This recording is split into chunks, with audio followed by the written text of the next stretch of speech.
South China Morning Post, 22nd of February 2024, a U.S. official asserts that China benefits from global stability despite its efforts to undermine it. The United States initiated globalization in order to recruit allies for the conflict with Russia. As the new communist power undermines the global system, China has emerged.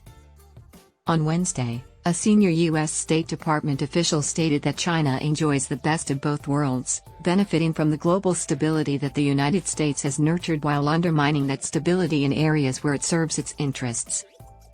Assistant Secretary of State for East Asian and Pacific Affairs Daniel Kritenbrink delivered the remarks at the inauguration of a two-day Atlantic Council conference on China and the Global South. The comments coincide with the ongoing competition between the United States and the People's Republic of China for influence among developing nations in Asia, Africa, and Latin America. The People's Republic of China has benefited from the opportunity and stability the international order affords.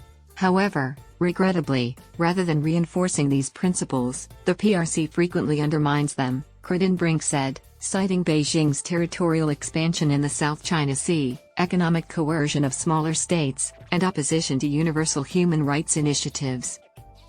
He informed the conference, the PRC has become more repressive at home and more aggressive abroad. The PRC is promoting an alternative global governance vision. However, panelists, including those from developing nations, resisted, arguing that the struggle for influence is frequently characterized as a simple choice between Washington and Beijing when the situation is more complex. The developing world conceals many interests, said Bilahari Kaushikhan, chairman of the Middle East Institute at the National University of Singapore. Certain facets of American and specific aspects of Chinese conduct give rise to our apprehensions. The U.S. policy toward the Global South, according to Kritenbrink, is neither defined in opposition to China nor does it compel nations to make a decision. Instead, it advances the notion of a world where rules, norms, and institutions predominate over antiquated and perilous notions of might making right, according to his argument. Nevertheless, he continued, it would be naive to assume that China is not factored into American calculations. Of course, strategic competition is also a crucial factor at this time, said Kritenbrink, a former United States ambassador to Vietnam. The PRC and we are engaged in a fierce strategic competition.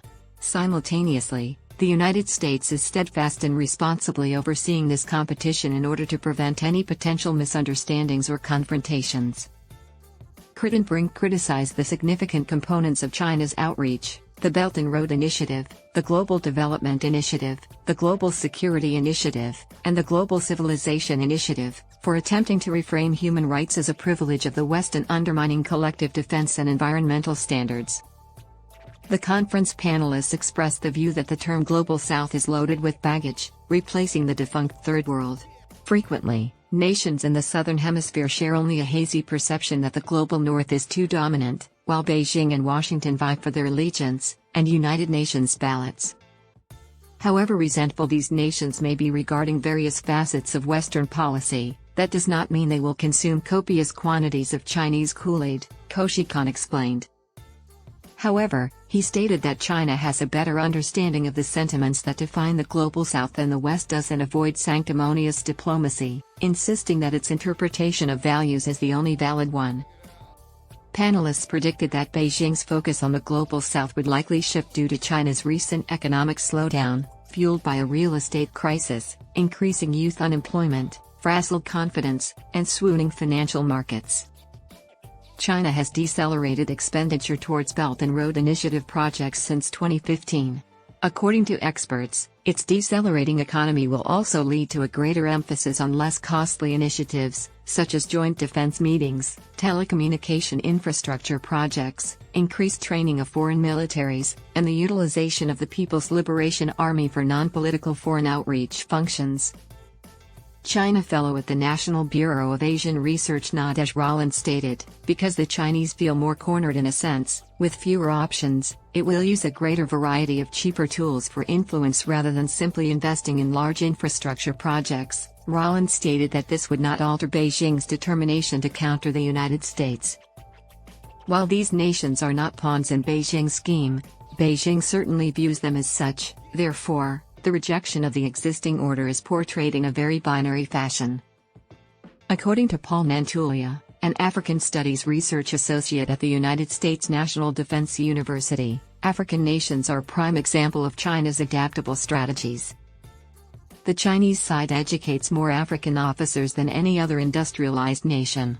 This then becomes exceedingly critical, he continued. The Chinese does not appear to place all of its funding in a single basket. Amidst increasing tensions and rhetoric between the two largest economies in the world, Kritenbrink asserts that Washington's objective is to persuade developing countries through revitalized alliances, financing projects, and ties involving the Association of Southeast Asian Nations, Summit for Democracy, U.S. Pacific Island Country Summit, and Africa outreach programs, rather than coercing them. He stated, "We do not want nations to be forced to choose between us and the PRC. However, we wish to see to it that they are granted the freedom to choose and make decisions without being coerced by the Chinese Communist Party."